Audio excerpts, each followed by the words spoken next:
We thank you for this very precious moment. Father, this is the third day of our deliberation, talking about human trafficking and child labor.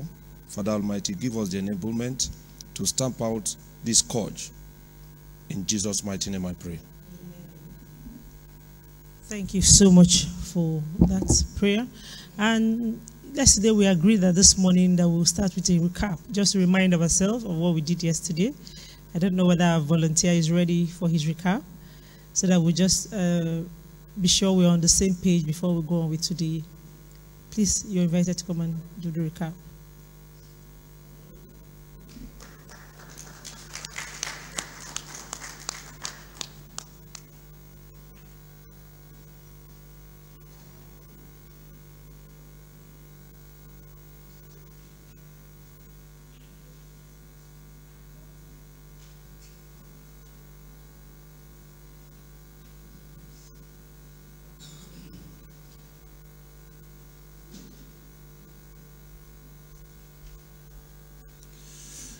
Good morning, everybody.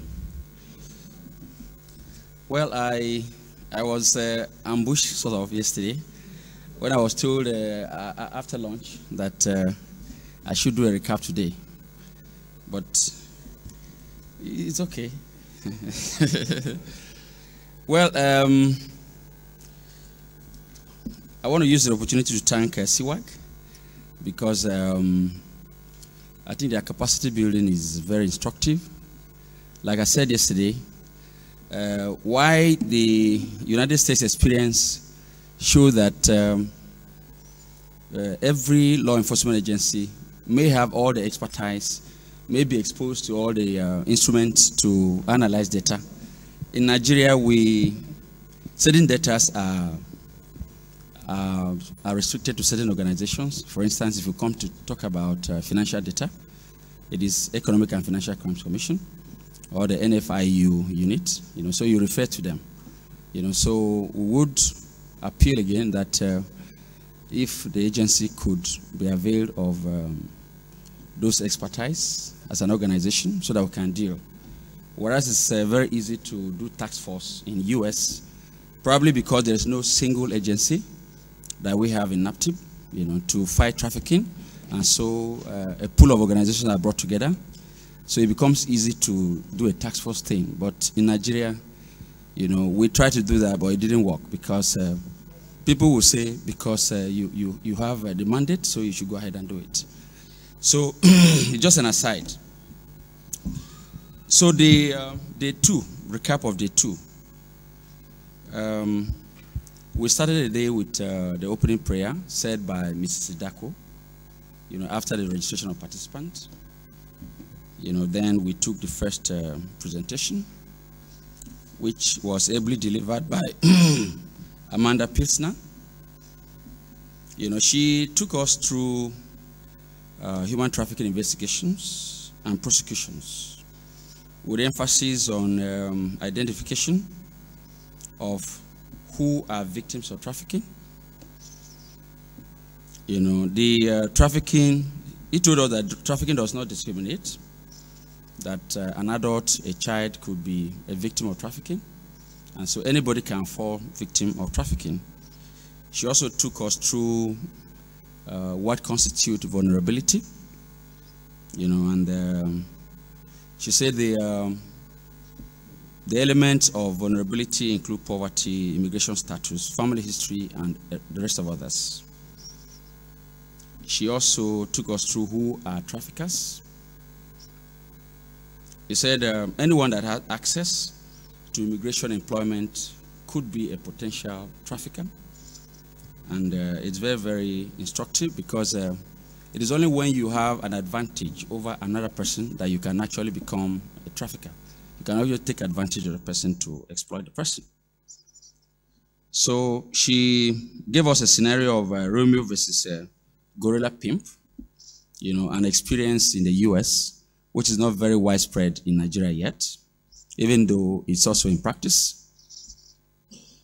She shared 2 case studies with us, which were very much appreciated because we we are also fighting trafficking. And so those scenarios were very okay, and we understood them very well. You know, and that was the last event that she took us through. So the second presentation, which is a continuation really of the presentation, that is the main presentation of the day, was taken by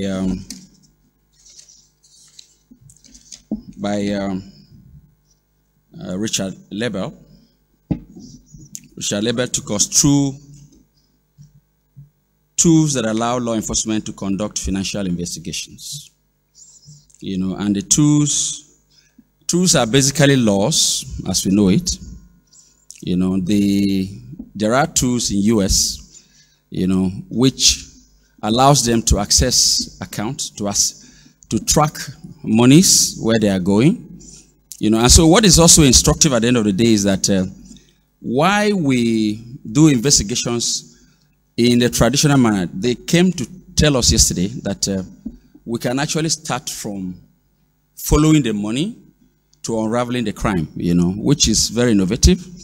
And so it's something that we should take home as investigators and prosecutors, so that rather than concentrating on gathering evidences on the commission of a crime, we can actually go through tracing the monies, you know, and then it can just unravel the crime, and the criminal will be exposed, you know, which is very, very instructive. And then that is why it's very, very good that we should also be empowered to be able to carry out very transparent and effective financial tracing, you know, so that we can unravel certain criminal activities in the country. So, along the line, she shared the experiences of the US to us and tried to find out whether we have similar platforms that we could actually trace monies. I think the answer was in affirmative, because we have the NFIU unit in Nigeria, you know, which is domiciled in EFCC. They do the same thing, you know, and I think it was more of information sharing, and I think it shows that we too are not lagging behind too much, you know, except that we are still traditional in our approach to investigation, you know. So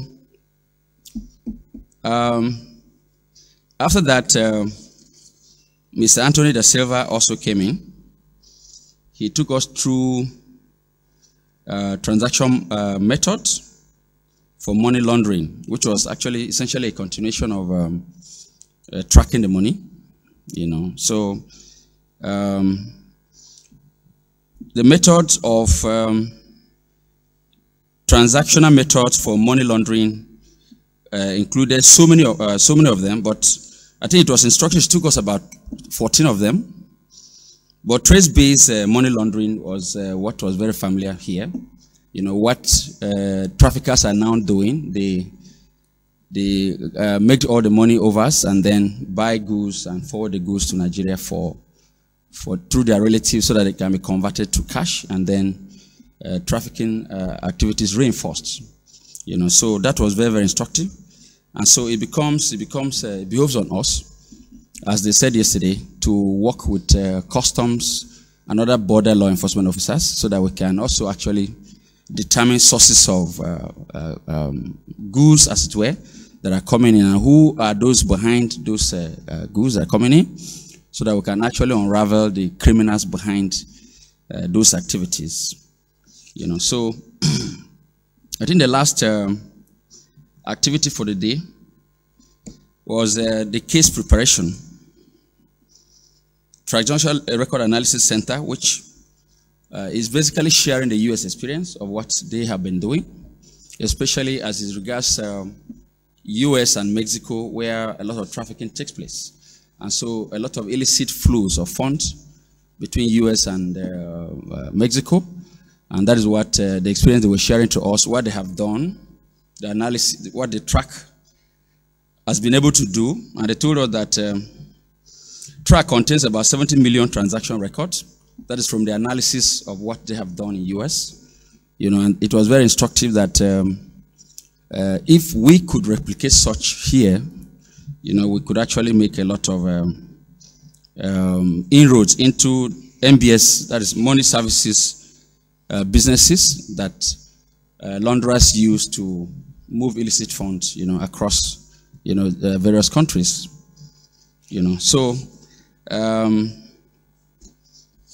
he gave us a case study of a trafficker from Africa to Europe, who was arrested, and a number of persons that were arrested alongside, who were tried, and then he also intended to give us a domestic trafficking case in the United States, but that was not done, And so at the end of the day, it was fruitful.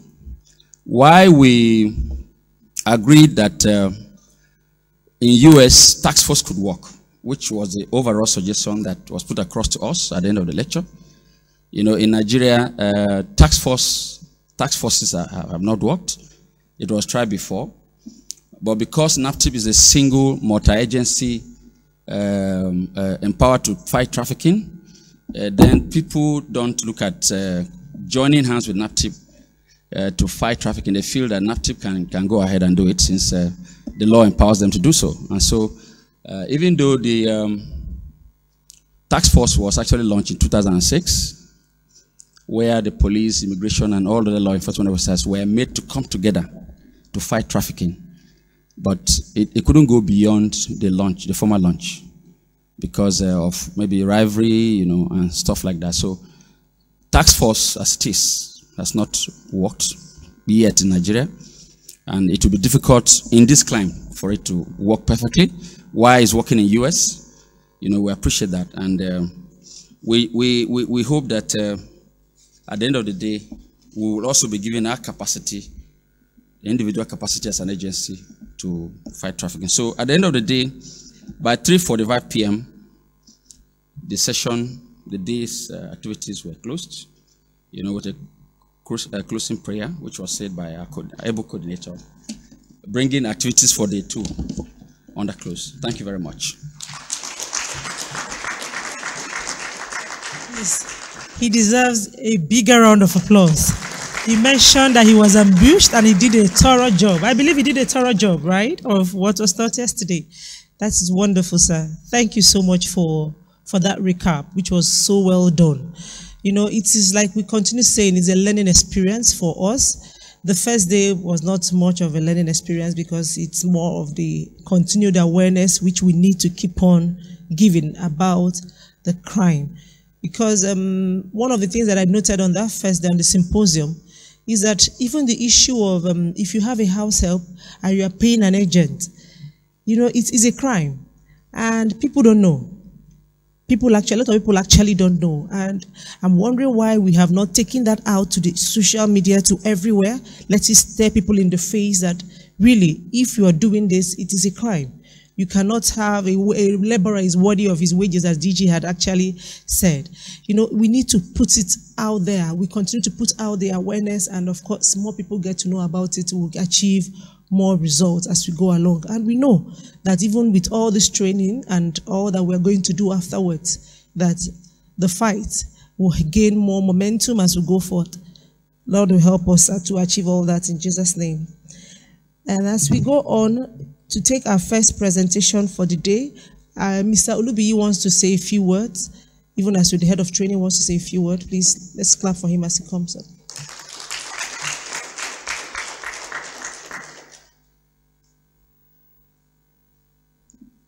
Thank you very much, Madam Ebele. Officers and men of NAPTIP, good morning. How was your night? I believe we are revigorated and we are refreshed. We thank God. It has been so far so good. We have gone far, and today is the last day. But before we proceed, we need to do a brief family meeting. And I want you to be off camera, please. I must start by commending our partner, CWAG. Anthony, Amanda, and Rich. You have done wonderfully well. We give you kudos. Because one thing I find very, very interesting about this training